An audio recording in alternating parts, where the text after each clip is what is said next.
This man has been on the show over and over and over again, and I'm so thankful that he appears on this program as much as he has. But it's the first time he's here in person. Ladies and gentlemen, all-pro tight end on receiver. That's how damn good he is at his job. He's on a show called Receiver on Netflix, available starting today on Roku. George Kittle is here. Another round of applause. Two applause. Thank you. How are you, George? I'm great. What do you have there? I was sitting in your green room, and I was back there for like longer than 5 minutes, and so I started exploring, and I found a closet, and I found a pillow with your face on it. I'm going to probably take this home with me.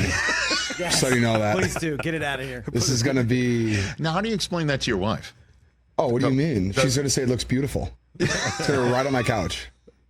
Which couch? She's going to be, hey, sweetie, will you please put Rich away? And I will say, no. No, he's here with me tonight while we watch a movie. You just cuddle up? Yep. How did that pillow get made? Who made this damn pillow? Chris? TJ? Anybody? I remember. Not sure. What the hell? Unclear. Plus, I don't understand it either, George. That How handsome you are. you went through my closet in the green room. I mean, There's not a lock on it, man. That's not my fault. Are you kidding me?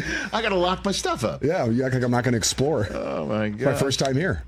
What do you think? It's beautiful. What a room. Yeah, you like it? This view doesn't even do it justice. Right? It's massive. Yeah. I get why you're here all day now. I'm here all day. Yeah, I leave get it. the house, Yeah. come here, talk some stuff, go home. Talk sports. Yeah. You can play pool. We can do You that. can putt a little bit. We can putt. That's right. Gosh, this place is awesome. Thank you, bud.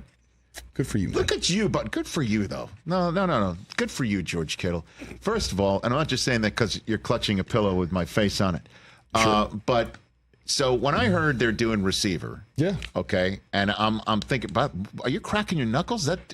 Wow, that's loud. This is a knuckle thing, sorry. Well, no, it's okay. That's fine. But just like that, I want to make sure you're in one piece. That sounded like you were breaking your damn hands. No, it's fine. Okay, very good. So I heard they're doing receiver, and I hear, okay, Devontae Adams, I get it. Obviously, Pretty good. Justin Jefferson, Pretty totally good. get that. Amon-Ra St. Brown, he's just dynamite. Yep. And then I hear about Deebo Samuel, 49er. I'm like, wait, there's more. There's one more. George Kittle. Yeah. I snuck in. Dude, and receiver, and you're know. tight end. I know. This is, and I understand Greg Olson's called the Super Bowl. That he is. And, Travis Kelce has become, the first man of pop culture, Fair. But you're striking as big a blow for tight ends as I've ever seen. We're trying out there. The fun thing about being a tight end is you got to do everything. And when you look at whether it's like Travis, who had 7 straight 1,000-yard seasons, not bad. Yeah. And then like the tight end position no longer is, just like an extra left tackle. We're in, number 46. Yeah. It's like you have these athletes out there who are like main targets for these offenses. And so it's just kind of fun to go out there and show that we do all those fun things, but we also get to hit people a lot, which is what I like to do. Yeah. And we just saw a clip of you taking That was a fun one. Aiden Hutchinson down. I did. Yeah, that was a good one. I like how I would like to promote receivers. We show a run blocking clip. That's phenomenal. Well, I mean, I influenced the show in some way, it's so I'm to your pumped about point. that. It's to your point. I'm pumped about You're that. doing it. It's not just because you're excellent at receiving the ball. No. There's more things that you do. A couple things. I mean, I have not seen the rest of this series yet. How much are we going to see about, Amon-Ra blocking? Probably not much. You'll see a little bit. We will. Yeah. Have you seen I watched the whole these thing through. episodes? Yeah. You've watched them all? I watched the whole thing through with my wife. Yeah, it was fantastic. All 8 episodes? All 8 episodes, every single person. How'd you like it? I'm a huge fan of it. I think it does a fantastic job. I'm a huge fan of just me and Debo stuff because it's like kind of intertwined throughout the entire thing. Yeah. And that's just kind of fun because me and Debo have a pretty unique relationship. And then you get to throw it out there on, like when we get onto a football field, it's like our energy kind of syncs up. And for people to see that, I think will be pretty fun. How so? Give me an example. We're both violent football players. And so like, me and Debo might not be like, hey, let's go get a cup of coffee after practice. But when we're on a football field, like we find each other and we're like, hey, like we have to set the tone. And you get to see that, when he's carrying the football, running over people, whether I'm doing the same thing or Right. You just get to like feel that energy coming off of us. And I think that's a very unique thing that not every single team has. When did they first hit you up, say, hey, we want to follow you around? When did that happen? Maybe like a week or 10 days before the first game. Of the season? Yeah. The entire season? Something like that. So you're getting ready for week 1. It's like preseason game 3 or something like that. And they're like, hey. I was like, probably absolutely not. That was your first thought. Yeah, absolutely not. This was my thinking behind it was, just like, and I had not watched quarterbacks. Like I did not watch it at all. And so I was like, it seems like, adding a bunch of cameras, I don't want to upset the football gods. Football is a living, breathing organism. Like it's got its own shit to it. Excuse my language. It's okay. But I didn't want to like piss anything off. Why would that? Why would? Because you're saying it's like adding a spotlight, adding a look at me type of thing. Yeah. And then what really sold it for me was like because Claire had watched quarterbacks and she loved the show, specifically how it showed off like Patrick and Brittany's relationship, Kirk Cousin and his wife Julie, like how it showed off their relationship. And then she made me watch a couple episodes and I was like, oh, I mean, this is awesome. Like the content that you get to see behind the closed doors, like what you get to see what they do at home. And I was really fond of that. And then she also said, she's like, look, this is something that we're going to have it. And in 10 years, you can show your kids this. I was like, that's a pretty fair point. I like that. Plus, what other opportunity will you have to be on Netflix showing off your dog? Oh, who is this? So right after the season, me and my wife, we got 2 new Great Pyrenees puppies, and they're named Calvin and Hobbes. They're brothers. She let me name them. Yes. Phenomenal, right? Calvin and Hobbes. Yeah, Calvin and Hobbes. They're great. Okay. And you have those tattoos, right? I do. I have Hobbes on my hand. Yeah. Hobbes is on your hand. Yeah. There he is. I'm Calvin, technically, because this is Hobbes. Okay, very good. But yeah, so I got Calvin and Hobbes, the puppies, and they got By the way, those puppies get big. Oh, they're like 45, 50 pounds now. They're hosses. They're complete chaos. It's phenomenal. Okay. I'm enjoying it. So you said yes. Did you have to like tell Kyle that, hey, I I'm was doing actually this? We have Coach Shannon at the end of after every training camp, he throws like a players party with like a fun theme and stuff like that. Just brings basically like all the equipment managers, video guys, coaches, wives, players, and just to get everyone together, before the start of the season. I was like, yeah, this is as good a time as ever. Like 8 days before the first game, I'll ask him. And I was like, hey, this is something that, came across my board and I think it'd be very cool. Like, I think I do a pretty good job with the media stuff. Like I don't ever, it's never a distraction for me. And they basically said, hey, you're going to give us all Netflix asked for is that you're going to give us access to what you want to give us access to. So like, if you don't want us to come to your house, we technically don't, like we want to, but you don't have to let us. Like, so we're just you'll be mic'd up for every game. And he was pretty open to it too, which was pretty awesome. And then after that, and then we found out too is like NFL Films did most of the filming stuff, so it's guys on the side that you see every day. Right, you could trust them and it.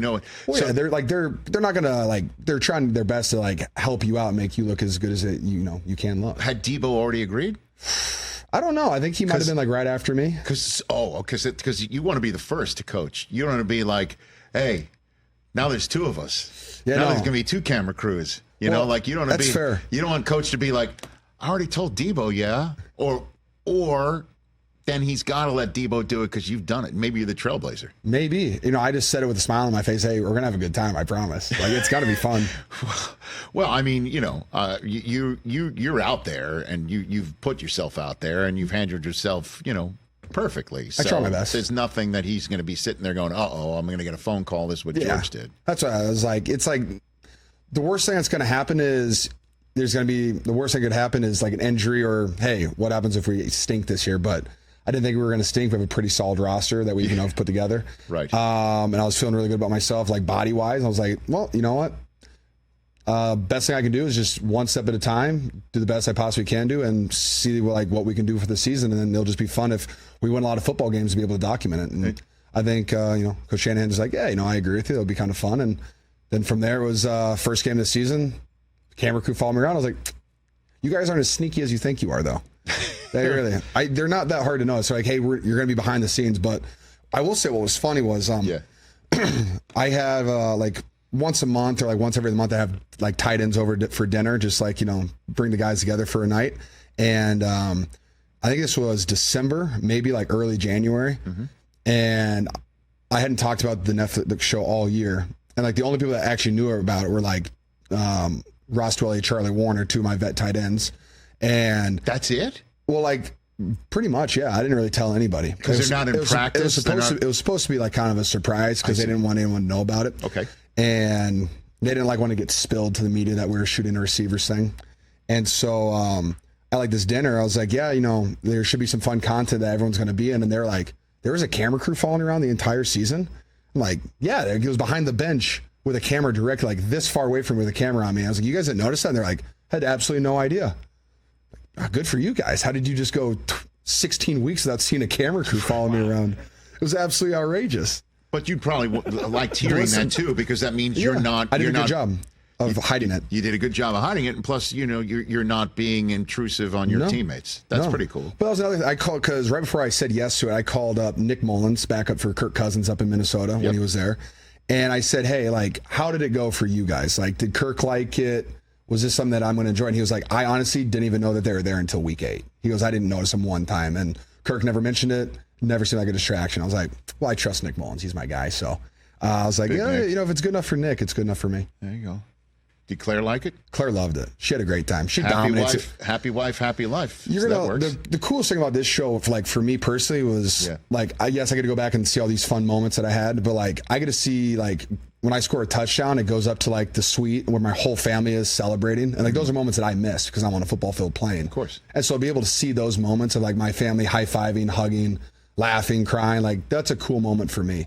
And so to be able to see that, and just to see, like, it's fun too, because I'm pretty sure they cut out more F-bombs by Claire than me, which is pretty incredible.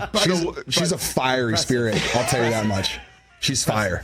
And so I think you guys are going to, I think the whole world's going to fall in love. Anyone that watches it's going to be like, that Claire Kittle, she's one of a kind. Fantastic. Yeah, so I'm pumped about that. That's awesome.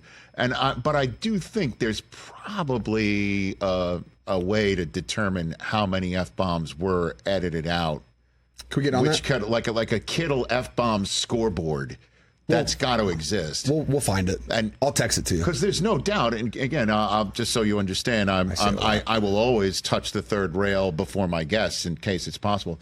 If there was an F-bomb, if there was a camera crew following around my wife and I, Susie would have, by what, a factor of 10 probably, more F-bombs removed than me. She would lap you, yes. She would lap the field. Oh, that's incredible. Yeah, which is great. You need when that. I put her in front of a live microphone in this chair to fill in for me. Oh, that'll be amazing. So I totally understand. I'll gladly be a guest to start. Like I'll come in for that. Are you serious? Oh yeah, because she's hosting. Be careful, she will definitely. I'll get her fired up on that. I'll get her fired up. Well, first thing that you would be very happy with is that you're removing this pillow and putting it in your house as opposed to keeping it here. Look how handsome you are. You're so shiny too. Well, that's my lot in life, sir. George Kittle here on the Rich Eisen Show. All right, so when does training camp start for you? When does all that begin? July 23rd. Okay. I think that's a report date. Yeah, travel day's the 22nd. Okay. Report date's the 23rd. I feel like they keep bumping up on us. Like last year was the 26th. Like my first 2 years, it was the 29th or 30th. Well, why don't you speak to Kyle about that? It's not Kyle. That's the league. It's the league. That's the league. So I'll call my NFLPA rep. Yeah, get right on that. It's not me. Get right on that. Would you be up for switching around the offseason? Do you heard about this? Me? Yeah. Yes, I'm in. You would be? Oh, I'm all in. I'm all in on it. Well, one thing, I've been an advocate of this. Well, one, like it's inevitably first, it's going to get to 18 games at some point, right? Uh-huh. And I think I've said it for like ever since we got to 17 games. I was like, just give us 2 buys. And it just adds an extra week to the season anyways, because now you're, instead of 18 weeks, now you're at 19 weeks. So that's another week of football that you're on TV with all the ads and all that stuff. Increases the season long, and it gives guys an extra week of rest because you need that. It's hard to play 18 games. But like, I'm totally fine with that. Just give us 2 buys. And then you go to the offseason, I'm just like, well, if you play throughout the entire playoffs, right? You're playing in mid-February, and you're supposed to show up April 15th for phase 1 of OTAs. It's pretty aggressive, right? Like that's not really a lot of time for your body to heal, regenerate. I mean, just like to let your mind and your body both rest, right? Uh-huh. That's not a lot of time. So like, I'm a huge fan of like, I'm totally okay to get rid of OTAs. Maybe not entirely, or like maybe it's just the month of May, or maybe it's, hey, there's a 2-week rookie mini camp, or hey, if you're new to the team, you show up for a week or two at a current time period in May. Mm-hmm. But then like, why not just bump up? Like, I'm down to start training camp, like, I don't know, mid-July. Like, I'm not going to say, hey, you can start on July 4th weekend, because I like July 4th. I'm going to celebrate it. Yeah. Because it's a fantastic day. But like, just start training camp like 2 weeks earlier and have it a ramp-up period. Practice starts like end of July still. You get 2 weeks of ramp-up. Guys report. You get all the playbook install in, and then training camp can be a little bit more streamlined. But like, I'm all in for that, because I think taking 2 months in the middle of the spring is pretty aggressive. I just don't know if coaches would, or if your coaches would go for. Oh no, Kyle loves football, which I also love football too. But no, I know you need time away. I know he loves football, right?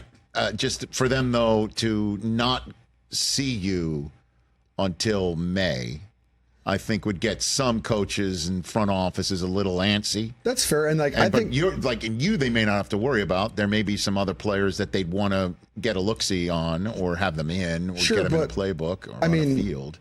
Technically, OTAs is not mandatory, anyways, right? Right. I mean, it's like except for one. Yeah, except for that one 3-day block, right? So, like, if you want to have one of those, sure, but I think if you're past like year 5, you're in the league for a reason. Like, it's not luck at this point. You have a good work ethic. You're doing the right things. Like, you can take care of yourself. Like, you don't need to go show up and do 2 weeks of phase 1, which is an hour of training and an hour of film watching. You can do that via Zoom. We proved that during 2020. Like, you can do it all then. Like, if you want to have online meetings, I have no problem with that. If you want to go through install stuff, like, I'm always down to watch football and to talk football. But I think, like, making guys, go to a facility for 2 months and be there, I don't know. I think that's pretty aggressive. Did you see what Burrow told the Pardon My Take guys? Did you I think see I might that? have. You want to refresh my memory? Yeah, it's similar to what you said a few minutes ago. That Burrow's like, if it goes to 18 games, give me 2 buys. Yep. Was it a week 13 Pro Bowl? Pro Bowl? Like everyone has off. Week is off. No, Yeah, everybody's the whole off. Week is off. Yeah. And then you have the Pro Bowl. I imagine. Skills, because you're not going to be playing a game in the middle of the season. No. And there'll even be some teams like you're not throwing, you're not catching, you're not running, you're not doing anything. Yeah. Because the last thing you want is like a hammy or whatever in the middle of a season. No, but it could be like a trick show. Like, you have just like the quarterbacks throwing at the target and stuff. Like, you still have fun with it. Sure. So and then there's another bye in the middle, and then you have an 18-week season, which puts I know for a fact that there's been a bunch of folks in the NFL front offices, that would love to deliver on what a lot of fans say is they wish there was a national holiday after the Super Bowl, which President's Day weekend would deliver. I mean, so it's like you like that idea? You would do that? I mean, it's the biggest sporting event of the year, really, isn't it? Right. I mean, in America, at least. You would know. You've played in a couple. Yeah. I mean, I hear you. You'd be fine with that. You think a lot of your teammates and colleagues would? I think if you put 2 buys on the table, I think a lot of guys are going to be more okay with it. I mean, I think when we did the CBA and we were like at 16 games and like 17 games was not ever on the table, and then all of a sudden it just was, like, I think it's inevitable that, the owner's going to be, hey, this is what we want to do. And there's going to be some give and take, but if that's something that they really want to do, like, it's going to be like, hey, well, what's the negotiation? Like, what can we get out of it too? And so whether it's 2 buys or there are other things that, we haven't thought of yet, there's going to be a conversation there. And as long as they're giving guys' bodies actual time off, because like I said, playing 16 games in a row is hard, playing 17 is really hard, and then you throw the playoffs onto it, and now you're going to add an 18th game. Yeah, it's a lot of football. George Kittle here on the Rich Eisen Show from the San Francisco 49ers, and of course, receivers on Netflix, Receiver on Netflix, which is available on Roku right now. So let's talk about your current team, your San Francisco 49ers team. Bang, bang. Did Brock Purdy get jacked up? Brock? Yeah. Dude, he's always jacked up. He didn't look it. No, you didn't see it because you're like, oh, look at this young, nice guy. With his backpack, like he's going to home ec. Yeah, that's what you see. But then, like, now he's into year 3 now. Yeah. He's played a lot of big football games, played at a really high level, runner up to MVP. See, now you're noticing like the physical attributes of him too, because like the media is just trying to hide that, like, oh, he's not some little kid. No, this guy's a dog. No, I know that, but I've seen, if you got to see this. You got to look up, like, compare like Brock to McCaffrey to Bosa, and it's like a Pokemon evolution of their quads.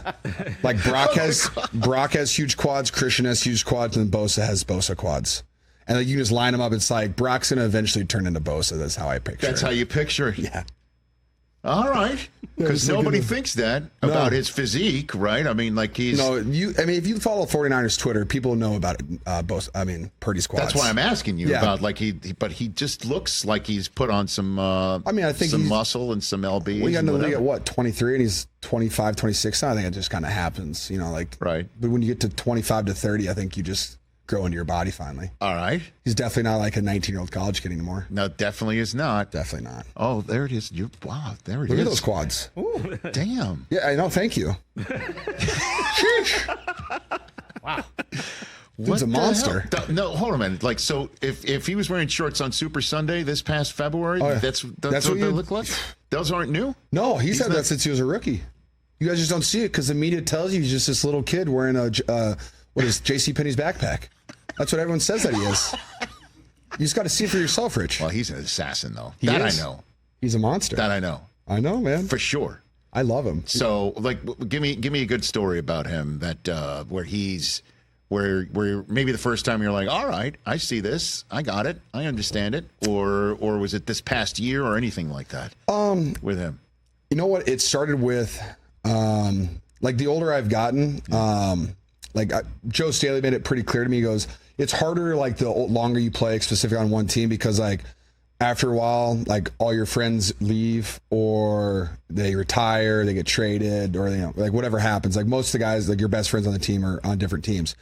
And he goes, so like it's what's important is that you like establish friendships with guys early on when they first get drafted and don't just be like, oh, it's just a bunch of rookies. Like you want to establish friendships with all these young guys. Mm-hmm. And I thought that was a pretty good lesson. And then, so whenever we have rookies come in, I don't like, there's absolutely zero hazing, but I like to banter with them to see if they're going to like actually like talk back to me, or are they going to be like shy because I am George Kittle and I've been in the league for 8 years now. Mm-hmm. And so like Brock's first day, I hung an Iowa football shirt in his locker, which was phenomenal. And he instantly takes it out because he's like 2 lockers down from me. He goes, you put this fuck in here? Just get this shit out of my locker. And I'm just like, I'm going to like you. I absolutely know that already. Just like tosses it on the ground. I was like, respect. I love that. That's what he said to you? Oh, yeah, get this shit out of my locker. I was like, phenomenal. Absolutely love it. That was the first George Kittle, I met him. I was like, hey, Brock, welcome to the Niners. Right. And he gets to his locker, and I was like, you put this in here, get this shit out of my locker. And I was like, what exactly did you put in there? An Iowa Hawkeye football shirt, because he went to Iowa State. Yeah. It's phenomenal. And so, like, I like that, because I don't want someone to be like, I don't want him like to look at it and like look over at me and then like leave it in his locker. I was like, no, dude, you throw that out. Like, it's totally fine. I'll just put it back in my locker. And I just like guys who can appreciate a good banter and like just, like don't be nervous. Like we're all on the same team here. Like we're all striving to achieve the same things here. So like I'm not intimidated, I promise. Like I'm pretty nice. Besides like that was when I first was like, all right, Brock's going to be a solid dude. Like I'm really excited for that. Then you go from the Mexico City game where we played in, was that 2022, and he had like 3 snaps. In the first snap, he turned the wrong way on a handoff, which was phenomenal. And I was like, oh, that's kind of funny. That happens to guys sometimes. Mm-hmm. And then 2 weeks later, he's coming in against the Miami Dolphins after our second quarterback went down and delivering 3rd down and longs to me, Juice, Aiyuk, Debo, and just stepping up in the huddle, stepping up in the pocket, getting hit and cover 0 looks and just delivering the football. And you're just kind of like, oh, wow, like this. Like he can play. Like you're not just going to step into a football game and just deliver like that. And then it's like, okay, well, is he going to do it again? And then his first start of his career, I'm pretty sure, was against the Tampa Bay Buccaneers and Tom Brady in San Francisco. Yeah, that's pretty cool. Like, hey, what a storyline! No, Brady's coming back to the Bay. I'm pretty sure the last time that he was in the Bay, they beat the Niners like 30-something to nothing, something like that. So it's like, oh, this is gonna be a big game, and Brock comes out there and just plays lights out. And then like it just kept going, kept stacking, and then we didn't lose the game. And it's just like, all right, until like the NFC Championship game, he gets hurt. We're like, wow, okay. Well, then the next question is, hey, what's going to happen to Brock? He's recovering from a UCL injury. Like, how's he going to respond to that? Doesn't throw hardly, throws a little bit, throughout the summer and stuff like that. He has a limit during training camp. And he comes out first game of the season against the Pittsburgh Steelers and throws a couple of touchdowns, throws for a bunch of yards, and you're like, he's going to be just fine. And really, like, you just notice it every single day. Like, he's a consistent kid. He's not really a kid. He's consistent at his job. Every single day he shows up. He just has like this intensity to him that like I don't think people see very often unless you're in the building with him. Like he just wants to be really good. Well, I mean, and that late season dip, we all know what happened on Christmas night, and then leading into the playoffs was yet more questions. Is he the right guy? And I'm just wondering if the Super Bowl performance, which I thought was terrific, is going to finally end that conversation. Do you think? What do you think? I think when you're the quarterback for the San Francisco 49ers, I think there's just always going to be questions because you're getting compared to Steve Young and Joe Montana constantly. No big deal. Yeah. And so it's just like for Brock, it's just, hey, just go be your best self every single day that you've been doing for the last 2 years and just keep doing that and you're going to be just fine, because I think he's a hell of a quarterback and he makes us all play at a higher level. We've won a lot of football games with him. Listen, I know you're talking about other people's money and business deals is not what you traffic in, but what do you say to fans who are like, you must get a ton of people like, is Aiyuk going to be there? Or not? What do you say?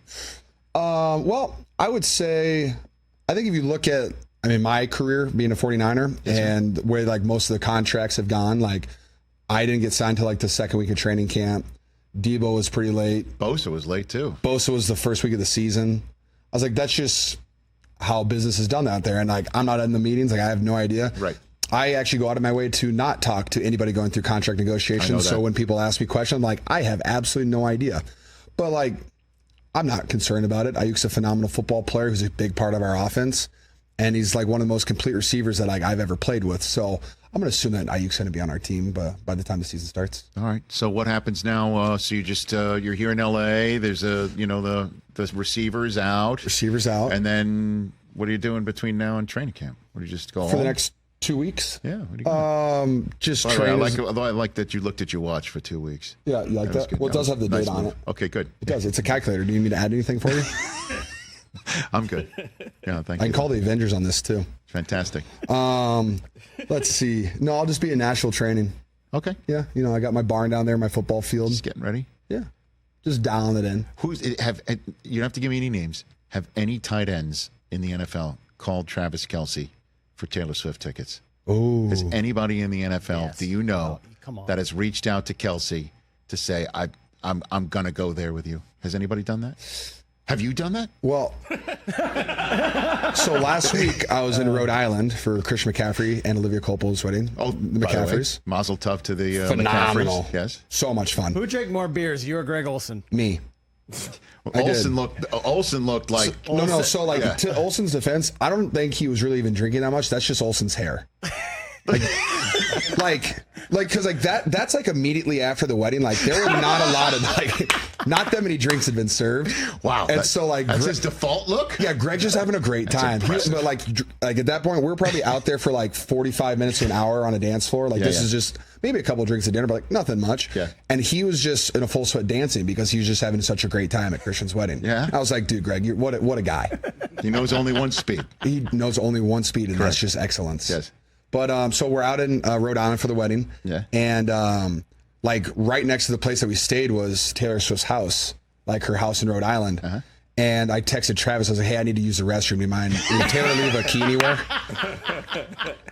He's like, you can try to get in, but I think security is going to get you out of there. I was like, yeah, okay, I'm not going to try that one. Yeah, no pancake in there. No, that's just probably a taser. I'm going to avoid that one. I'm good on that one. So, has anybody ticket-wise? Yeah, I have not asked him for tickets. Not you, but have you heard any stories? Anybody? No, okay, I haven't. Okay, good. Sadly, church and state, man. That's just we got to keep it separate here. Just separate. because your tight ends is a fraternity, I get it. It is, but this is. I bet you Greg Olson asked. Had to have. Yeah, he probably did. Well, that's the way he unbuttons. That's for sure. Did he? I don't know. Oh, he did. Yeah. Did he really? Yeah, he did. He asked for tickets. Good job, Greg. Pete outed you on Rich Eisen Show. We have the same marketing guy. We found it. Greg Olson went there. Well, he's got kids. Good job, Greg. I got it. Hey, great to see you here in person. I'm having a great time. Thank you for being here. Am I done already? He's got other. You told me he's got other stuff. You're good. Oh, he's got to go. You're kicking me out? No, I'm not kicking you out. They're taking you out. Rich Eisen. I didn't get a chance to talk WWE or anything. I mean, come on, got 5 more minutes. All right, cool. All right. What do you want to talk about? More, man. The Rock, the final boss. Yeah, what do you guys want to talk about? Is that WWE? Is that what you're saying? You want to talk fire about? away. Yeah, give me something. All right, George, I saw you at WrestleMania 40 sitting in the crowd there. Yes, we did it out in Philly. What was your favorite part of WrestleMania 40? Ooh, my favorite part? One, I would say I had 2 favorite parts. I think the main event of the last night when everybody showed up, right? That was complete chaos. That was 5 minutes of the greatest. Yeah. I mean, I won't even say greatest wrestling. That was just 5 minutes of the greatest time of my life. I had so much fun. Like that was just. I saw you over there. I could peep you, and I was waiting for you to hop over the McAfee's back. I was waiting. I wanted to so bad. That, and then the other one would be when Bailey was fighting, and the whole crowd was singing, "Hey, Bailey." Ooh. I want to know my girl. And for like the entire match. Me and George both love Bailey, I can tell. Yeah, Bailey's phenomenal. By the way, did you know Kelce was doing something? It was actually, there's a fun story. Okay. So remember when the Niners and the Eagles played each other this past year? I'm aware and there of was that. like a sideline scuffle. Yes, sir. Right? I've heard of that. That was interesting, right? Yeah. Do you guys remember that? Made some news? I think it might have. Yeah. But so we're pulling in to WWE and like through the back where it's fun too because WWE they do the best job ever of taking care of like athletes and stuff who like come to the events. Yeah. Just like 10-star treatment. It's amazing. And we're pulling in the car like we're like where you get dropped off for a game where the buses are. And I see the Eagles head of security. Dom. Big Dom. Big Big Dom At standing right there WWE. in front of one of the buses. Yeah. And we pull right past him. And I've never met him. I've never talked to him. The only thing I've ever heard, like, you see, like, whatever happened on that. But, like, John Lynch, all he ever said was, like, Lynch told me, he was like, he's an incredible person. Mm-hmm. He was like, don't even think about that. Like, he's an amazing person. Everybody loves him. He's fantastic. I was like, all right, sounds good. And so I was like, you know what? I'm just going to go say hi. Why not? Yeah. Never met him before. Last time we had any interaction was on that game. So I was like, yeah, it's going to be fantastic. So I just walked up there and said, what's up, dude? Nice to meet you finally. And so we talked for a couple minutes and I was like, yeah, what are you doing? He was like, Lane and Kelce are on here. They're about to go out. He was super low key. I was like, I can't wait. Let's go see them. And so I got to see Lane and Jason right before they went out there. And Jason's better half, his wife, Yes. phenomenal. But so I hung on there for a little bit, just talking. It was really funny because they were already ready to go in their cutoffs and jeans. I was like, when you guys go out, they're like one of the last matches. I was like, you guys are already ready to go. I absolutely love it. But That's Big Dom on Lane Johnson's shirt. I know, phenomenal. There it is. Incredible. I never knew that. So you saw them prior to this? I saw them prior. They're on the bus the entire time, and then. Well, the nice thing about WWE is like those seats that they're sitting in. Yeah. You see how they're not the nice seats? Yeah. Like those are extra seats that they put there. And so like if you know that they're empty, something's gonna happen. Oh.